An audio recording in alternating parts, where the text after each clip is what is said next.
Jazeera's Rosalind Jordan is at the AIPAC conference. What are you hearing, Ros?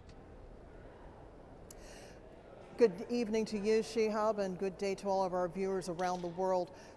This is a conference that has thousands of delegates who were, of course, very closely listening to what President Barack Obama had to say about Israeli-Palestinian relations, about the situation with Iran, and with the situation involving the Arab Spring, and of course, about the U.S.'s commitment to Israel's security and safety. Joining me now to talk about some of this is Rabbi Abraham Cooper. He is with the Simon Wiesenthal Center of Los Angeles, an international human rights organization with a particular focus on fighting anti-Semitism. First off, Rabbi, thank you for joining us here on Al Jazeera. Your reaction to President Obama's remarks this morning? Well, you heard the response from the crowd. It was a very well-crafted speech. It touched all the bases. Of course, the Palestinian-Israeli issue is kind of the ultimate for world Jewry and for Israel, but right now, for a lot of reasons, that's on the back burner. What isn't, of course, is the issue of the potential nuclearization of Iran. That is really what everyone came here this morning to hear about. And overall, I think people were quite satisfied, except the scuttlebutt on the way out is, will the Iranians take what the president said seriously?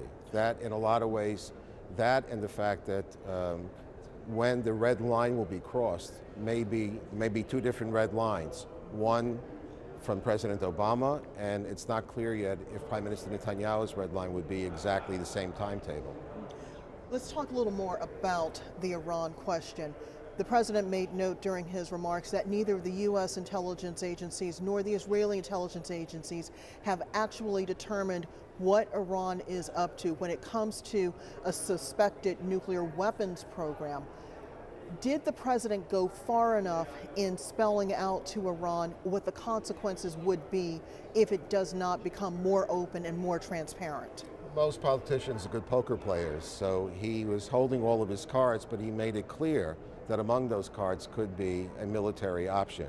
He made that quite clear in his presentation, although he also made it eminently clear that it's not his first choice, it's his last choice. Earlier, Ayad Yaari, who's a very respected international expert, was asked, what do you predict in a year? He said in a year we'll still be debating if the Iranian regime has exactly started with the bomb or just got there. And so it could very well be that the Iranians will take it right up to the threshold, one that's unacceptable to the Israelis, but one which doesn't necessarily cross the line with the President of the United States. And if that happens, then things could get very complicated very quickly.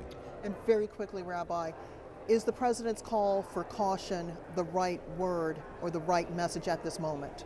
Well, like a lot of other people who came to this AIPAC conference, I have 5 grandchildren in Jerusalem. Nobody wants war. You know, you want to live in a peaceful arena, you want the Holy Land to exude those values.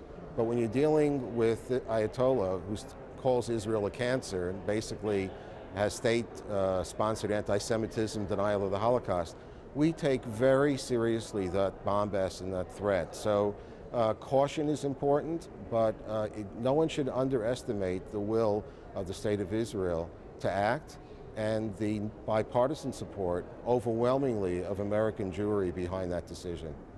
All right, we'll leave it there. Rabbi Abraham Cooper, thank you so much for joining us this evening. Thank you, Roz. Yeah. And Shihab, we will send it back to you in the studio for more reporting and analysis on what's happening here at AIPAC 2012. Thank you very much. Yeah, we also spoke to Daniel Lee.